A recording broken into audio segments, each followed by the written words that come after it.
Al-Fatihah. A'udzubillahi minasyaitonir rajim. Bismillahirrahmanirrahim. Alhamdulillahi rabbil alamin arrahmanir rahim maliki yaumiddin. Iyyaka na'budu wa iyyaka nasta'in ihdinas siratal mustaqim. Shiratal ladzina an'amta 'alaihim ghairil maghdubi 'alaihim waladdallin. Rabbi ighfirli wa liwalidayya wa lil mu'minina amin.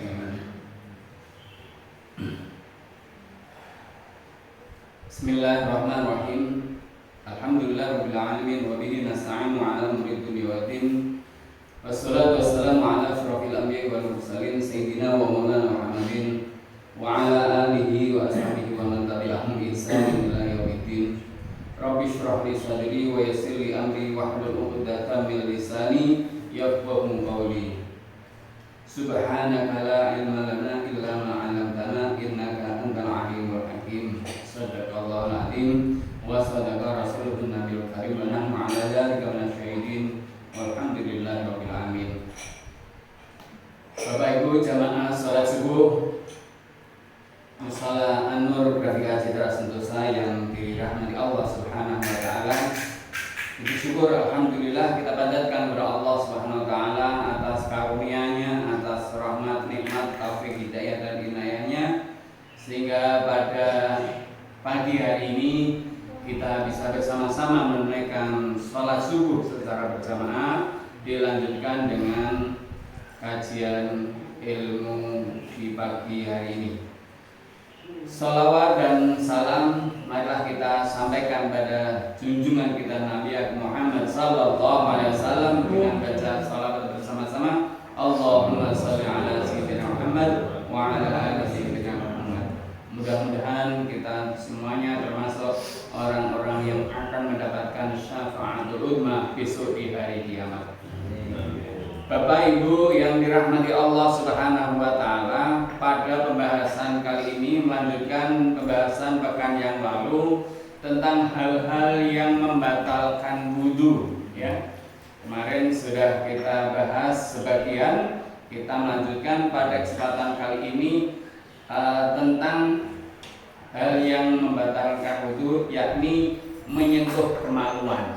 Nah, ini biasanya hal yang sensitif. Yang dimaksud menyentuh kemaluan ini kemaluan sendiri ya, bukan kemaluan lain jenis atau orang lain ya. Maksudnya saat mungkin saat ganti anduk atau ganti sarung tersentuh atau memang dengan sengaja dipegang. Nah, ini dalam kesempatan kali ini ada pembahasannya. Dalam masalah ini para ulama berbeda dalam 3 pendapat ya tentang menyentuh kemaluan ini. Di antara mereka berpendapat menyentuh zakar atau penis dengan cara apapun dapat membatalkan wudu. Ini pendapat yang pertama yang disampaikan oleh Imam Syafi'i berikut murid-muridnya.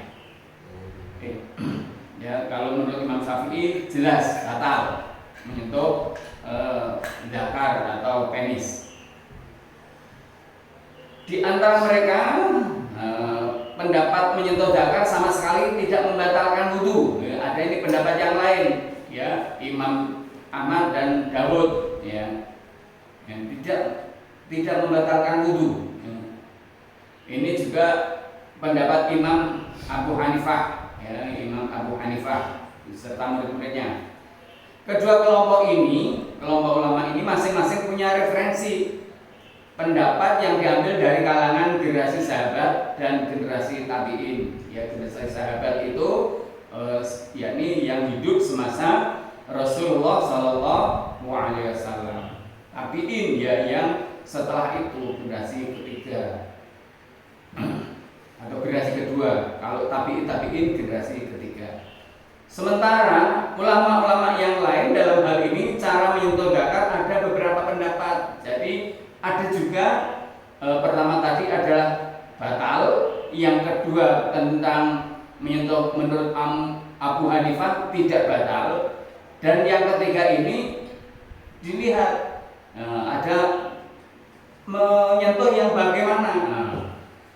Seperti itu. Di antara mereka membedakan sentuhan yang terasa nikmat dan yang tidak. Menyentuh dakar ini ya, karena dakar ketika disentuh dengan tangan ini kadang bisa menimbulkan rasa nikmat. Maaf ini saya sampaikan, bapak-bapak, ibu-ibu, kita berpikirnya jangan lupa pagi hari ini ngomong saru, ya materi ini saru. Tidak, memang materi ini perlu saya sampaikan karena terkadang sengaja atau tidak seseorang itu menyentuh ya, atau dengan sengaja memegang dakar itu saat ganti anduk, ganti sarung, salin dari mandi atau tidak kayak gitu. Jadi perlu saya sampaikan, ini penting. Walaupun itu milik sendiri, kan kalau menyentuh hal yang lain tidak membatalkan. Tapi kalau hal ini perlu saya sampaikan biar semuanya tahu. Jika sentuhan itu terasa nikmat maka membatalkan wudhu. Jadi ada yang berpendapat kalau sentuhan kepada dakar ini merasa nikmat itu akan membatalkan wudhu. Begitu pula sebaliknya. Jadi kalau sentuhan itu tidak menimbulkan rasa nikmat berarti tidak membatalkan wudhu. Ini pendapat yang lain. Di antara mereka membedakan sentuhan yang menggunakan telapak tangan dan punggungnya. Ada yang membedakan juga, sama-sama disentuh dengan tangan. Ya, dakar ini kan ada yang sentuh kayak gini, ada pegang, ada yang dengan punggung. Nah ini juga ada berbeda pendapat juga. Kedua pendapat ini dikutip dari Imam Malik dan murid-muridnya. Menurut mereka, mungkin telapak tangan dianggap membawa kenikmatan tersendiri. Ada sebagian ulama yang membedakan antara menyentuh dengan sengaja dan menyentuh dengan lupa. Nah, yang namanya menyentuh ya mungkin kesenggol kayak gitu, tidak sengaja. Mereka mewajibkan wudhu kepada orang yang menyentuh dengan sengaja. Tapi orang yang menyentuh dakar walaupun dengan tangan tapi tidak sengaja, maka tidak mewajibkan untuk berwudhu. Pendapat yang ini juga dikutip dari Imam Malik ya, dan teman-temannya. Dan ada sebagian ulama yang mengatakan bahwa hukum wudhu bagi orang yang menyentuh dakar adalah sunnah, bukan wajib. Kata Abu Amr, pendapat terakhir inilah yang menjadi pedoman para pengikut Imam Malik dari Maroko. Riwayat tentang masalah ini darinya masih terjadi kontroversial ya. Dalam ini catatan kakinya, pendapat Imam Malik menyatakan bahwa menyentuh dakar itu dapat membatalkan wudhu baik dengan menggunakan bagian perut, telapak tangan atau jari-jarinya, baik menyentuhnya dari atas atau dari bawah atau dari tengah, dengan sengaja atau lupa, menimbulkan rangsangan atau tidak. Tetapi jika menyentuh anus tidak membatalkan wudhu, atau bagi seorang wanita yang menyentuh kemaluannya sekalipun dengan memasukkan jari. Ini memang ada berbeda pendapat ya. Ini kita harus hati-hati. Jadi tadi saya sampaikan menurut Imam Syafi'i batal, menurut Imam Abu Hanifah tidak membatalkan wudhu, tidak mewajibkan wudhu lagi. Ada yang mengatakan menyentuh itu baik menimbulkan kenikmatan atau tidak, itu disunahkan untuk berwudhu lagi. Nah ini monggo sampean nanti bisa mengambil sendiri mau ikut yang mana, pendapat yang mana, semua itu jelas.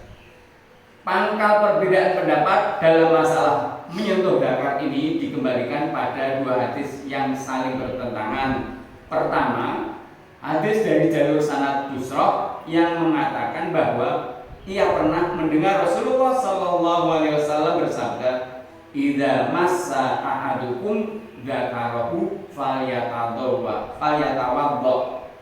Apabila salah seorang di antara kalian menyentuh penisnya, hendaknya ia berwudu. Nah ini berarti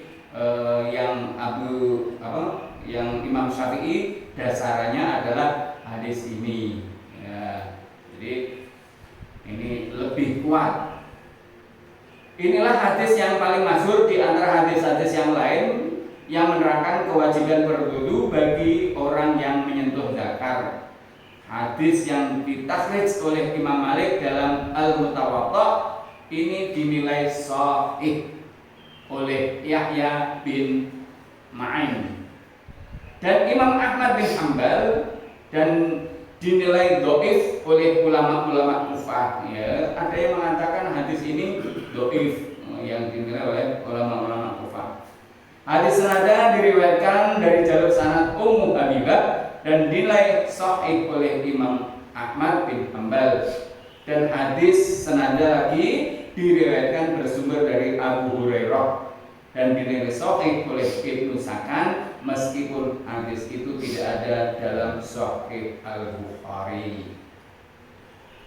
Nah ini hadis yang bertentangan dengan hadis pertama adalah hadis riwayat Talak bin Ali radhiyallahu an. Ia berkata, "Qadimna ala Rasulillah sallallahu alaihi wasallam wa indahu rajulun ka'annahu badawiyyun faqala ya Rasulullah ma tara fi masjid rajul dzakarahu ba'da an yatawadda faqala wa hal huwa illa bid'atun minka." Nah, ini sebuah pertanyaan. Aku mendengar Rasulullah SAW pada suatu saat ada seorang yang sepertinya orang Badui. Orang Badui itu orang Arab bagian desa, bagian Kambuil biasanya seperti itu. Biasanya agak hitam kulitnya. Lalu ia bertanya, "Wahai Rasulullah, bagaimana menurut Anda tentang seseorang yang menyentuh dzakarnya setelah ia berwudu?" Ini kita bertanya kepada Rasulullah. Rasulullah menjawab, "Bukankah itu hanya kelebihan dagingmu?" Ya, kalau dari hadis ini berarti menyentuh dzakar tidak termasuk membatalkan wudu. Nah ini hadis ini dinilai sahih oleh ulama-ulama Kufah dan lainnya. Jadi memang ada pertentangan antara ulama-ulama Kufah dan Busrah tadi. Jadi monggo kita mau mengikuti yang mana. Ya, mudah-mudahan kalau kita ingin ikhtilatnya, ya ingin berhati-hati, ya lebih baik kita berwudu lagi gitu loh. Apa enggak ada air? Dalam menafsiri hadis-hadis tadi, para ulama menggunakan salah satu di antara dua metode, yakni metode tarjih, nasakh, dan metode mengkompromikan. Ya ini memang para ulama juga tidak asal menelan atau mengambil salah satu. Jadi ada yang tarjih keunggulan, ya, tarjih itu mengunggulkan hadis ini dengan ini unggul yang mana? Dilihat dari perawinya, dari sanadnya. Kalau hadis yang mengatakan wudu menyentuh dzakar harus wudu, kedudukannya sanadnya lebih kuat, perawinya lebih kuat, ya kita harus menggunakan itu. Tapi kalau menyentuh dzakar ini tidak membatalkan wudu, kok perawinya lebih kuat, bahkan Rasulullah langsung mengatakan, dan ini langsung didengar oleh Aisyah umpama seperti itu, dari perawi-perawinya nyambung sanadnya, tidak ada yang dhaif, hadis itu sahih, ya kita menggunakan itu. Nah di sini ya ada perbedaan. Kita mengambil tarjih keunggulan dari hadis-hadis, karena hadis itu kan ada tingkatan, ada yang sahih, hasan, maudhu, mauquf, dhaif, kayak gitu. Jadi hadis pertama yang paling ada sahih, tinggi di bawahnya, hadis hasan, terus maquf kayak gitu. Jadi yang sahih lah yang perlu kita pegangi, yang perlu kita ikuti.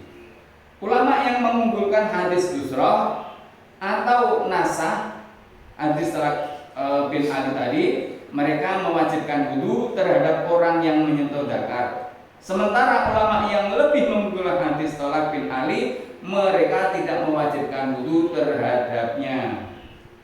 Ya, ini tadi disampaikan ulama yang mengikuti hadis ini yang kedua saya bacakan tadi, ya tidak melakukan wudu lagi setelah menyentuh zakar, karena Rasulullah mengatakan bahwa zakar itu adalah termasuk kelebihan dari daging, seperti itu. Sedangkan para ulama yang mengkompromikan kedua hadis tadi mengatakan bahwa menyentuh zakar bisa membatalkan wudu dan juga tidak. Atau menurut mereka hadis yusra memiliki konotasi bahwa menyentuh zakar hukumnya boleh, dan hadis talak bin Ali memiliki konotasi bahwa hal itu tidak membatalkan wudu. Ya, argumen-argumen tadi sudah disampaikan, masing-masing saling mengunggulkan mana, makanya dilihat dari kedudukan hadis. Kalau kita bukan termasuk ahli hadis, ya mana yang lebih yang disampaikan oleh imam-imam madhab, Imam Hanafi seperti apa, Imam Syafi'i seperti apa. Karena kita memang tidak seorang peneliti dari hadis itu. Itu gampang aja. Kalau kita ingin ikut Imam Hambali, Imam Hanafi, Imam Syafi'i, ya silakan. Tadi sudah disampaikan kalau Imam Syafi'i menyentuh zakar adalah membatalkan wudu dan harus wudu lagi ketika mau sholat. Imam Abu Hanifah atau Imam Hanafi ya tidak kayak gitu. Gitu, oke.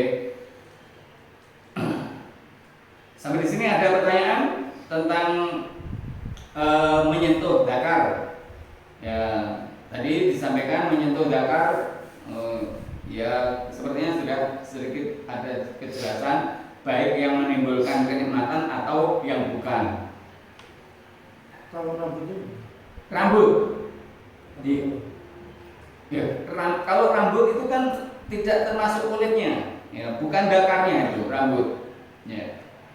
Jadi kalau kita menyentuh rambut gini, umpama kita berpedoman bahwa bersentuhan dengan wanita, kita contoh kita tarik ke dalam kemarin, lamas menisa, ya, menyentuh wanita, itu yang dimaksud adalah kulitnya. Kalau rambut, ya rambut, menyentuh rambut itu tidak.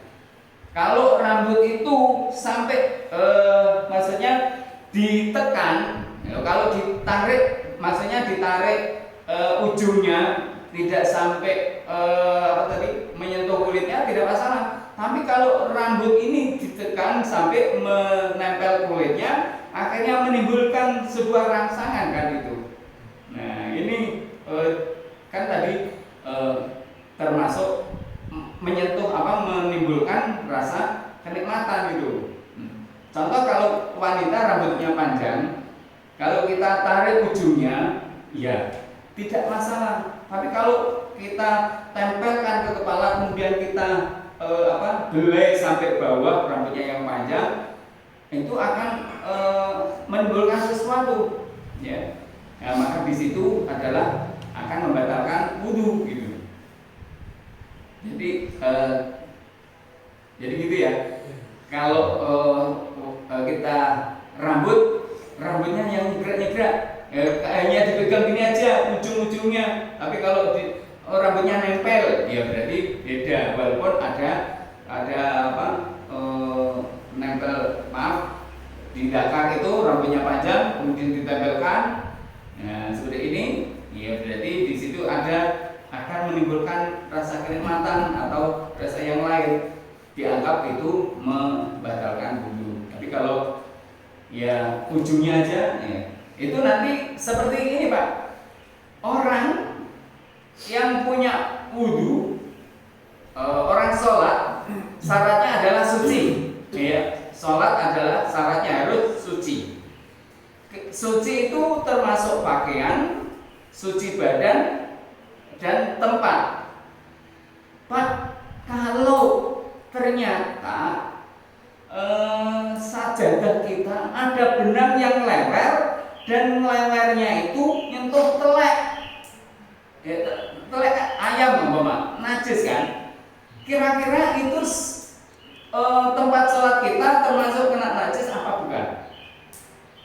Ini kasusnya seperti itu. Contoh, di sini di ujung meja ini ada telek ayam, terus kita bilang sajadah. Tempatnya ini bersih, tapi ada satu helai atau beberapa helai yang dari sajadah kita ternyata nempel ujung telek tadi. Nah, ini termasuk suci atau itu kena najis? Nah, karena itu ujung itu bukan termasuk, katakanlah ada beberapa helai benang yang lewat ternyata melengsar kena ujung tadi. Ya itu tidak membatalkan atau tidak merusak sholat kita. Ya, kan sholat tempatnya ya tempatnya suci Pak, tapi tadi ujung sajadahnya melewat sedikit. Maksudnya bukan ujung kita pakai, ada benang yang dimaksud tadi saya ibrokan, saya contohkan ke dalam rambut kemaluan tadi. Jadi bukan nempel pada sajadahnya, tapi ada benang yang melewer panjang. Nah di situ kita boleh menggunakan untuk sholat sajadah itu, digunakan untuk sholat. Jadi tidak sampai itu sajadahnya kena najis.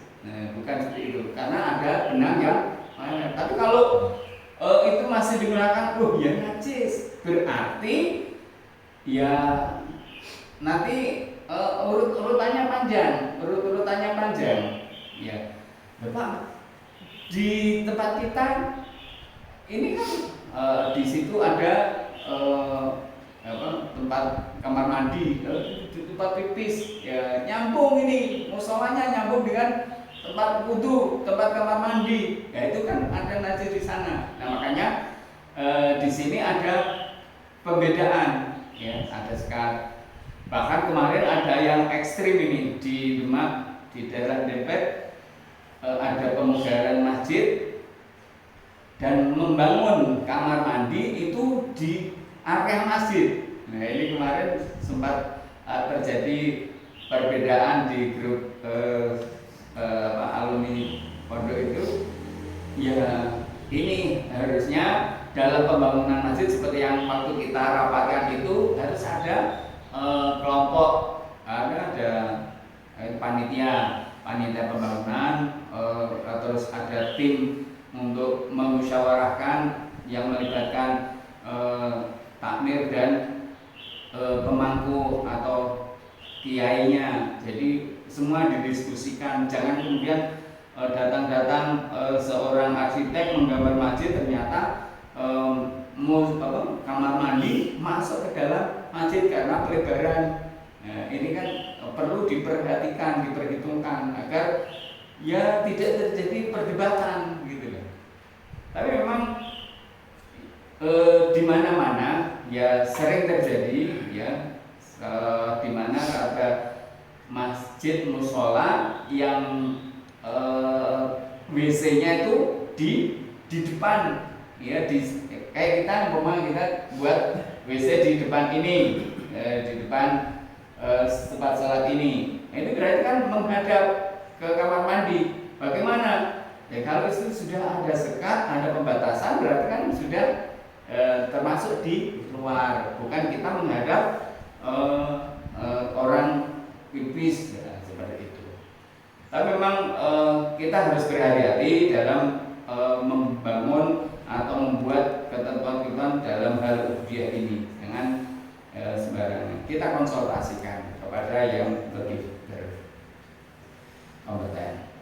Jadi Bapak Ibu, tadi pertanyaan dari Pak Dwi tentang menyentuh yang dimaksud kalau hanya sekedar menyentuh rambutnya tidak batalkan wudu. Tapi kalau menyentuh kok itu ditekan sampai menyentuh pada kulit kemaluannya, maka di situ akan membatalkan wudu. Bahkan tidak menyentuh kulitnya walaupun Pak rambutnya kandel Pak.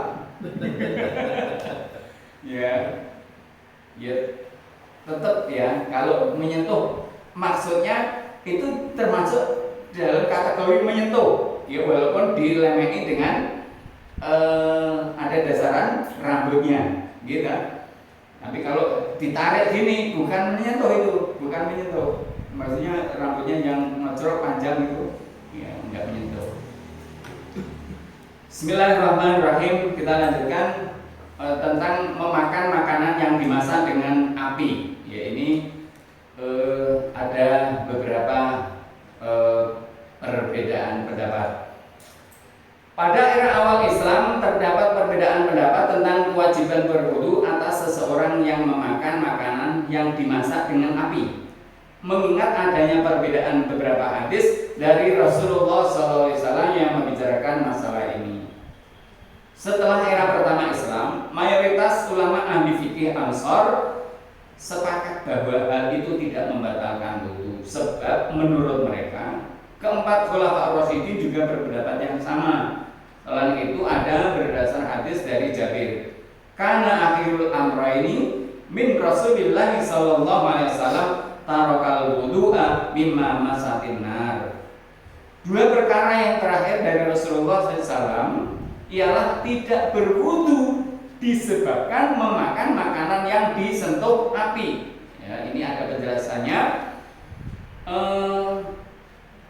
Tetapi hadis ini bersifat umum, sedangkan hadis tentang berwudu karena memakan daging unta bersifat khusus. Ini kaitannya adalah daging, jadi makanan berupa daging, bukan sayur dibakar atau jagung bakar, enggak. Maksudnya yang dimaksud di sini adalah daging. Ya, makanan yang dimaksud ada daging unta dan daging kambing, sapi dan lain sebagainya. Nah, nanti ada penjelasan. Kalau di sini disampaikan daging kambing itu boleh, tapi kalau daging unta itu harus berwudu lagi. Nah, ini ada penjelasannya. Bismillahirrahmanirrahim. Tetapi sebagian ulama ahli hadis seperti Imam Ahmad, Ishaq dan yang lainnya mengatakan bahwa yang membatalkan wudu hanya disebabkan memakan daging kambing karena adanya hadis yang berlaku dari Rasulullah SAW. Catatan kakinya. Hadis ini diriwayatkan oleh Jabir bin Samurah. Seseorang bertanya kepada Rasulullah SAW, apakah kami harus wudu karena memakan daging kambing?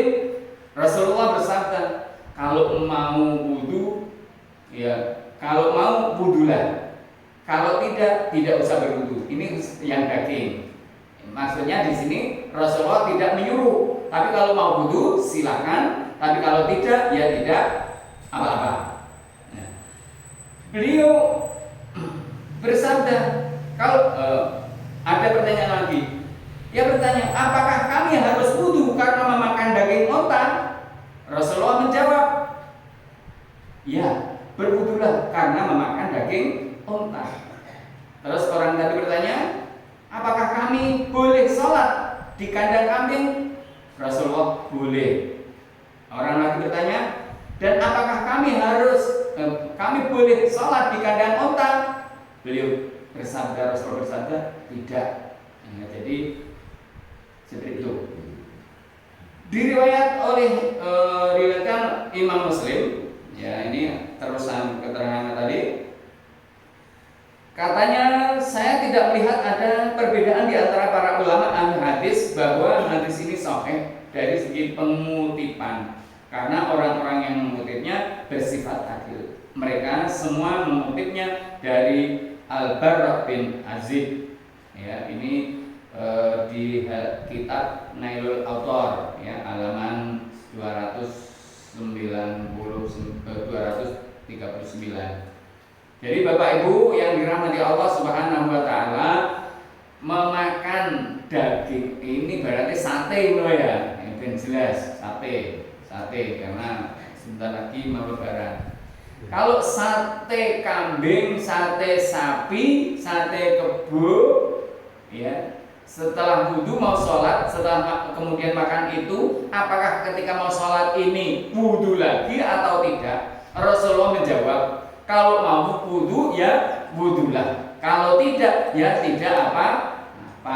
Yang jelas itu ya harus dibersihkan di sisa-sisa makanan yang ada di mulut, karena kadang makan daging itu ada selilit, ada aroma, gini apa gitu? Apalagi yang bakaran kambing gitu. Tapi kalau onta, satenya itu sate onta yang dibakar ya. Ketika kita sudah punya wudu mau sholat, kemudian makan sate onta, kita harus berwudu lagi.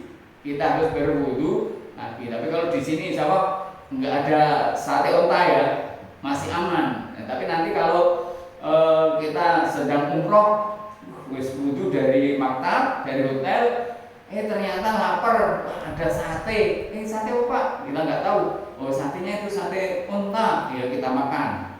Setelah itu sholat. Sholatnya sah apa tidak? Ya, karena setelah makan sate ya, atau daging bakaran yang dari onta, kita harus wudu lagi sebelum melakukan sholat. Seperti itu. Sampai di sini paham nggih? Ya. Ini masih ada 2 bahasan lagi sedikit. Ya. Tersenyum dalam sholat. Abu Hanifah mengemukakan sebuah pendapat yang aneh, yaitu bahwa tersenyum dalam sholat dapat membatalkan wudu berdasarkan hadis mursal yang diriwayatkan oleh Abu Aliyah. Anna qauman dhabiku fi sholati fa amarahum Nabi sallallahu alaihi wasallam bi adatil wudu was shalah. Sesungguhnya suatu kaum tersenyum ketika sholat. Lalu Rasulullah SAW menyuruh mereka mengulangi wudu dan sholat. Nah, ini orang yang tertawa, orang yang tersenyum di wudu ini. Cuman di sini ada perbedaan pendapat. Biar Pak Roes hanya senyum saja, suruh wudu lagi, suruh mengulangi sholatnya. Ini ada perbedaan pendapat. Ada catatan kakinya. Semua hadis yang musnad tidak kuat karena dikomentari dalam Nasab Ar-Riyad. Ya, ini ada keterangannya seperti itu. Jadi hadis ini tidak kuat.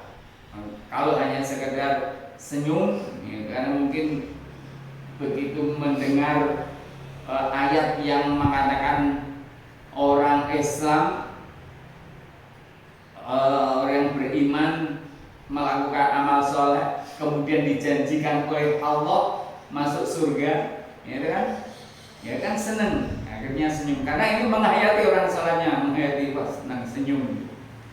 Tapi kalau sampai tertawa karena ada mendengar godaan temannya, ya, atau kata-kata yang lucu karena sholatnya tidak begitu khusyuk, mendengar sesuatu yang lucu kemudian ikut tertawa. Nah, ini yang dimaksud, kita harus wudu lagi dan sholatnya mengulangi lagi. Jadi yang tentang hadis yang saya bacakan tadi, kalau sekedar senyum itu tidak membatalkan sholat, ya, tidak membatalkan wudu, karena mayoritas ulama menolak hadis yang tadi saya bacakan. Terakhir, mengusung jenazah. Ada sebagian ulama berpendapat bahwa mengusung jenazah dapat membatalkan wudu. Pendapat aneh ini berdasarkan hadis dhaif, man ghassala maitan falyaghtasil wa man amalahu falyatawaddo. Siapa habis memandikan mayit hendaklah ia mandi. Dan siapa habis mengusung mayit, hendaklah ia berwudu. Ini ada catatan kakinya mengatakan hadis ini diriwayatkan oleh Imam Ahmad, An-Nasai dan At-Tirmidzi yang menilainya hadis adalah hasan. Kata Imam Ahmad, tidak benar kalau dalam bab ini ada satu dan dinilai sahih oleh Ibnu Hibban karena diriwayatkan dari beberapa jalur sanad yang tidak dhaif. Sesungguhnya sebagai pemilik hadis ini telah meriwayatkan dari sebanyak 120 jalur sanad. Kata Imam Ahmad, hadis ini nasah dengan hadis yang diriwayatkan oleh Imam Baihaqi yang bersumber dari Ibnu Abbas. Sesungguhnya Nabi SAW, hadis yang nasah ini, tidak ada kewajiban mandi bagi kalian karena memandikan orang mati kalian. Maksudnya setelah memandikan orang mati tidak ada kewajiban untuk mandi. Sesungguhnya orang mati kalian itu adalah dalam keadaan suci, bukan najis. Jadi kalian cukup mencuci tangan kalian saja. Nah, ini keterangan yang lebih sahih dari kitab Subulus Salam. Subulus Salam itu sarah daripada kitab Riyadhus Shalihin, ya. Jadi kita kan kalau orang di kampung saya dulu, setelah memandikan jenazah atau setelah mengusung jenazah itu mandi, bahkan baju-bajunya dicuci sekalian. Nah, ini karena mungkin yang hanya mendengar hadis man ghasala maitan falyagtasil wa man amalku falyatawaddo. Ya, ini hadisnya cukup itu. Tapi hadis ini adalah hadis termasuk tadi dinasah oleh hadis yang lain. Jadi nasah itu istilahnya dihapus, ya. Nasah mansukh, yaitu kaitannya, ya. Jadi di dalam Islam itu ada nasah mansukh.